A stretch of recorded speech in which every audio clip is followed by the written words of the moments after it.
안녕하세요. 사건 사고를 자세히 알려드리는 미스터 파고입니다. 오늘은 북한의 연쇄 살인범에 대해 이야기해 보겠습니다. 북한에도 많은 연쇄 살인범들이 있지만 북한 사회가 워낙 폐쇄적이고 1인 독재 김씨 일가가 주민들의 통제를 효율적으로 하기 위해 철저히 지역별로 분리하고 있기 때문에 특정 지역에서 발생하는 잔혹한 살인 사건이 다른 지역에 알려지지 않은 경우가 많다고 합니다. 그런데 이 사건은 그런 살인 사건 중에서도 굉장히 극단적인 경우에 속했기 때문에 우리 대한민국에도 알려져 이 이야기를 오늘 여러분께 소개를 해볼까 합니다. 이 사건은 함경남도 신포시에서 1990년 4월부터 6개월 동안 14에서 17세 청소년 11명과 20대 여성 1명을 상대로 벌인 연쇄살인 사건입니다. 확인된 피살자는 12명이지만 더 있을지도 모른다는 이야기가 있습니다. 범인의 범행 방법도 엽기적이었는데 복부를 칼로 잔인하게 난자한 다음 장기를 적출했다고 합니다.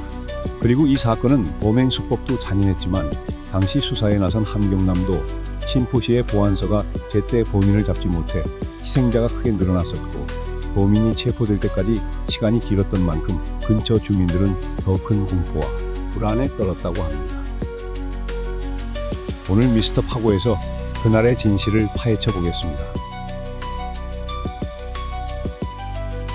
이 이야기의 시작은 1990년 4월 봄, 한 소년이 신포시 근처의 농촌동원 숙소에서 사체로 발견되면서 시작됩니다. 당시 북한은 해마다 봄, 가을이면 고등중학교 3학년 이상 학생들을 협동농장 노력 지원에 의무적으로 동원시켰다고 합니다.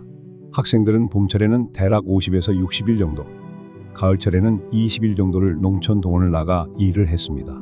일하는 시간은 보통 오전 8시부터 오후 6시까지 일을 하지만 밤늦게 끝나는 경우가 허다해 저녁을 먹고 나면 모두 피로에 지쳐 누가 업어가도 모를 정도로 깊은 잠에 빠져들었습니다.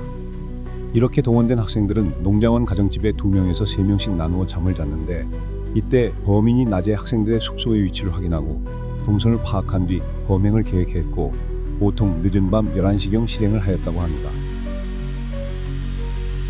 첫 번째 범행 발생. 1990년 4월 어둠이 짙은 밤 11시경 동원 숙소 근처를 두리번거리던 범인은 낮에 확인했던 곳으로 조심스럽게 들어가 자고 있던 학생의 입을 틀어막고 준비한 흉기로 급소를 찌른 뒤 피 흘리는 학생을 숙소에서 안고 나오던 중 갑자기 동네 개들이 짖고 주변에서 인기척이 들리자 범인은 다급한 나머지 살해하려고 했던 학생을 마당에 던지고 도망을 쳤다고 합니다.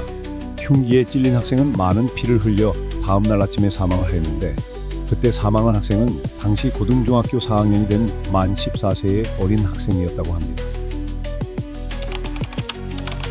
그리고 며칠 후 첫 번째 살인 사건이 일어난 곳에서 4km 정도 떨어진 농장이 있는데 거기서 또다시 학생이 납치된 후 살해당하는 두 번째 사건이 발생하였습니다. 그런데 두 번째 시신은 농장원이 발견했을 때 그 훼손 정도가 너무나 잔인해서 기절할 정도였다고 합니다. 복부를 마치 짐승이 뜯어먹은 것처럼 훼손이 되어 있었고 장기 일부가 보이지 않아 수사를 담당한 수사관도 어리둥절했다고 합니다. 그리고 다시 며칠 후 세 번째 살인 사건이 발생을 하게 되는데요. 이번에는 학생이 아니고 신포 시내 변두리 골목에서 20대 여성이 시체로 발견되었습니다. 이 여성 또한 두 번째 발생한 살인 사건의 학생처럼 복부가 심하게 훼손이 되었고 장기가 사라져 있었다고 하는데 이때부터 근처 주민들에게 이 사건이 다 알려지면서 주민들은 공포에 떨었고 보통 살인 사건이 아니라고 인지를 하면서 밤에 나가기를 꺼려했다고 하네요. 이렇게 세 번째 사건 발생 후 10일에서 20일 간격으로 농장에 동원되어 노동을 하러 왔던 학생들이 죽어나가기 시작하는데 횟수가 늘어날 때마다 훼손 정도가 더욱더 심해져 주민의 공포는 더욱더 깊어졌다고 합니다. 그렇게 총 12건의 살인 사건이 일어난 10월 어느 날 가을 동원에 나온 학생이 일을 마치고 숙소로 향하던 중 갑자기 골목에서 튀어나온 살인범에게 잡혀서 끌려가려던 찰나 학생은 있는 힘을 다해 저항을 하면서 살려달라고 고함 소리를 질렀습니다. 이렇게 있는 힘을 다해 소리치고 저항을 하니 범인은 그 모습에 너무 놀라 뒷걸음질 치면서 도망을 갔습니다. 마침 그때 안 그래도 살인범 잡기에 혈안이 된 주민들이 이 모습을 발견하였고 사력을 다해 쫓아가 도망가던 범인을 붙잡게 됩니다. 만약 이날 주민들이 범인을 붙잡지 못했다면 얼마나 더 많은 희생자가 생겼을까요? 생각만 해도 아찔합니다. 주민들은 체포한 범인을 신포시 보안소에 넘기면서 6개월간 벌어진 잔인했던 연쇄 살인 사건에 막을 내리게 됩니다. 범인의 이름은 박명식. 박명식이 저지른 연쇄 살인의 내막은 이러했다고 합니다. 그는 당시 40대의 아주 평범한 공무원 직장인이었고 도무지 범죄를 저지를 만한 인물은 아니었습니다. 하지만 그는 수년 전부터 간경화를 앓고 있었는데 함경남도 함흥시에 있는 큰 병원과 유명하다는 의사를 다 찾아가 치료를 받았지만 별 효과를 보지 못했다고 합니다. 그러던 중 평소 가깝게 지내던 직장 동료로부터 점을 잘 본다는 유명한 점쟁이 이야기를 듣게 되었고 동료에게 소개를 부탁했습니다. 원래 북한에서는 점쟁이나 종교 행위에 대한 통제와 단속이 심하기 때문에 이런 이야기를 하는 것조차 매우 조심스러운 행동입니다만 두 사람은 같은 곳에서 수년간 같이 일하면서 아주 돈독한 사이가 되었고 서로 믿는 사이인지라 동료는 점쟁이를 소개하게 됩니다. 그 이후 박명식은 마지막 끈이라도 잡듯 다급히 점쟁이를 찾아가게 됩니다. 박명식은 점쟁이를 찾아가 이렇게 말을 합니다. 내래 지금 간경화를 오랫동안 심하게 앓고 있어. 언제 죽을지 모르니 제발 살 수 있는 방법을 알려주시라. 이렇게 처음 만난 사람이 애절하게 눈물을 흘리며 팔을 붙잡고 살려달라고 끈질기게 매달리자 점쟁이는 이를 거절하지 못하고 며칠 후에 다시 찾아오라고 합니다.